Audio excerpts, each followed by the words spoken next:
अस्सलाम वालेकुम दोस्तों, मैं हूं बिलाल अहमद। आज की इस वीडियो में हम कोशिश करेंगे कुछ हम बेसिक नॉलेज वो नॉलेज जो आपको इंजीनियर बनाता है, यानी आपको वाकई पता होना चाहिए कुछ चीज़ों का। वो चीज़ें हम डिस्कस करेंगे। इसमें ज़रा देखेंगे, मैंने कुछ पॉइंट बनाए हुए हैं। इसमें सबसे पहला पॉइंट हमारे पास है कि weight of one cement bag, यानी सीमेंट का एक बैग का वज़न कितना होता है। तो हमारे पास ये लिखा हुआ है 50 kg एक सीमेंट बैग का वज़न होता है। इसी तरह अगर वॉल्यूम आप पता करना चाहें तो वॉल्यूम तक इसका होता है 1.25 एक सीमेंट बैग का वॉल्यूम होता है उस क्यूबिक फुट में।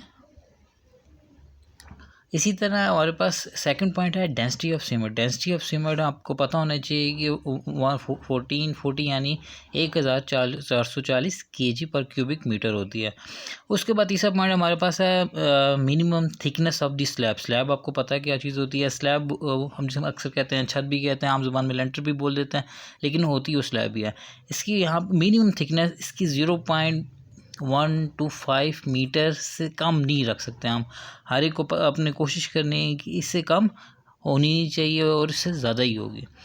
ऑलमोस्ट ये 4 इंच भी हो सकती है या 6 इंच होती है अगर आप फुट वाले सिस्टम में जाएं। और मीटर में हमारे पास ये 0.125 मीटर से कम नहीं हो सकती करनी है आपने। उसके बाद चौथा पॉइंट है कि हमारे पास अक्सर हम देखते हैं हमारे पास जो कुछ ड्राइंग आती है उसमें सीसी लिखा होता है। हमें सीसी का मतलब ही नहीं पता चल रहा। सीसी का मतलब होता है कि सेंटर टू सेंटर डिस्टेंस। मतलब मैं आपको ड्राइंग दिखाऊँ, जैसे आप ये देखें, ये हमारे पास एक बार बेंडिंग शेड्यूल बना हुआ है। इसमें ये इस बॉक्स से लेकर यहाँ तक जो डिस्टेंस आ रहा है इसको हम सीसी डिस्टेंस कहते हैं, इस लाइन तक नीचे तक।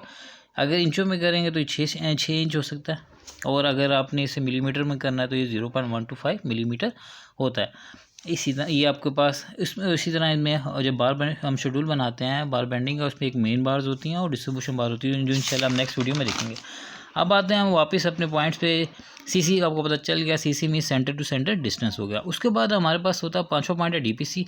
डीपीसी की थिकनेस रखते हैं अक्सर बच्चे पूछते हैं थिकनेस कभी भी 2.5 सेंटीमीटर से कम नहीं रखनी है आपने।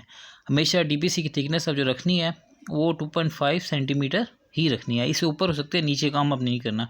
डीपीसी का मतलब होता है डैम प्रूफ कोर्स, आपको उम्मीद है पता होगा। उसके बाद हमारे पास एक छठा पॉइंट होता है डीएल मीन। डीएल हमारे पास अक्सर होता है डेवलपमेंट लेंथ। डेवलपमेंट लेंथ क्या होती है वो भी आपको दिखा देता हूँ। आपने ये देखा होगा इस तरह के हमारे पास एक बीम होगा, बीम के अंदर हम स्टील डालते हैं। स्टील डालने के बाद ये कुछ स्टील होता है जो बढ़ जाता है नीचे की तरफ या ऊपर की तरफ।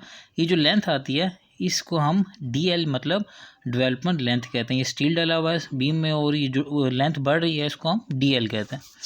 अच्छा जी, वापस आते हैं अपने इन्हीं पॉइंट्स पे। छठा पॉइंट हमारे पास है स्लोप ऑफ द स्टेयर, यानी जो को हमारे पास सीढ़ियाँ होती हैं उसकी स्लोप होती है। और स्लोप कभी भी हम 25 से कम और 40 से ज़्यादा नहीं रखनी चाहिए, यानी 25 डिग्री से 40 डिग्री के बीच में ही हम स्लोप जो एंगल रखेंगे इतना ही रखेंगे। उसके बाद स्टेयर की बात हो रही है। स्टेयर में हमारे पास 2 पॉइंट्स होते हैं, राइज़र होते हैं, ट्रेड होता है। राइज़र हमेशा कोशिश करते हैं कि 150 से लेके 200 मिलीमीटर तक रखें, और ट्रेड हमेशा 250 मिलीमीटर से 300 मिलीमीटर रखें। अब आप पूछेंगे राइज़र और ट्रेड होता क्या है, तो अक्सर बच्चों को नहीं पता, मैं बता देता हूँ। इस तरह अगर हम सीढ़ी बनाते हैं, इसमें ये पॉइंट यहाँ से लेकर जो डिस्टेंस आ रहा है ये हमारे पास ट्रेड है, और ये वाला जो डिस्टेंस आ रहा है ये हमारे पास राइज़र है। अब इसमें पॉइंट में हम यही बता रहे हैं कि जो हमारे पास ट्रेड है, यानी ये वाला डिस्टेंस ये 250 यानी तो 250 से लेके 300 मिलीमीटर तक रखते हैं, और जो राइज़र है वो 150 से 200 मिलीमीटर तक रखते हैं। और जब ये स्टेयर की बात हुई है तो हम स्लोप भी देख लेते हैं। अक्सर जो स्टेयर हम बनाते हैं उसमें एक स्लोप होती है, यानी ये एंगल बन रहा होता है एक। अब ये कर लें, जो स्लोप बन रही होती है, एंगल बन रहा होता है, ये या वो डिस्कस कर रहा है कि आपने 25 डिग्री से 40 के बीच में ही रखना है। उम्मीद करता हूँ आपको समझ आएगी। चलिए आगे चलते हैं। उसके बाद हमारे पास अगला पॉइंट है कि नंबर ऑफ ब्रिक्स रिक्वायर्ड। जो 1 क्यूबिक फीट में जो ब्रिक्स होती हैं 13.5 होते हैं, आपने याद रखना है। ये विदाउट मोटर नहीं होती, मतलब विद मोटर होती हैं। इसमें जो मसाला होता है वो ऐड होता है। 1 क्यूबिक फीट में 13.5 ईंटें ही आएंगी। उसके बाद हमारे पास 10 पॉइंट है M20 ग्रेड कंक्रीट कहाँ इस्तेमाल होती है। तो M20 ग्रेड कंक्रीट हम जनरली यूज़ करते हैं कंस्ट्रक्शन ऑफ स्लैब। जो स्लैब होती है उसके अंदर M20 ग्रेड हम 20 ग्रेड कंक्रीट इस्तेमाल करते हैं। अब ये इसके बारे में डिटेल में आपको एक नई वीडियो है वो आपको भेज दूंगा, उससे आपको पता चल जाएगा। हम सारे कंक्रीट के ग्रेड को डिस्कस करेंगे। उसके बाद एक हमारे पास एक पॉइंट है जी, यूनिट वेट ऑफ स्टील, यानी यूनिट वेट निकालना हो स्टील का तो कैसे निकाल सकते हैं। तो हमारे पास एक फार्मूला लिखा हुआ है D² डिवाइडेड बाई 162.162। आप इसके ज़रिए kg पर मीटर में यानी यूनिट वेट निकाल सकते हैं।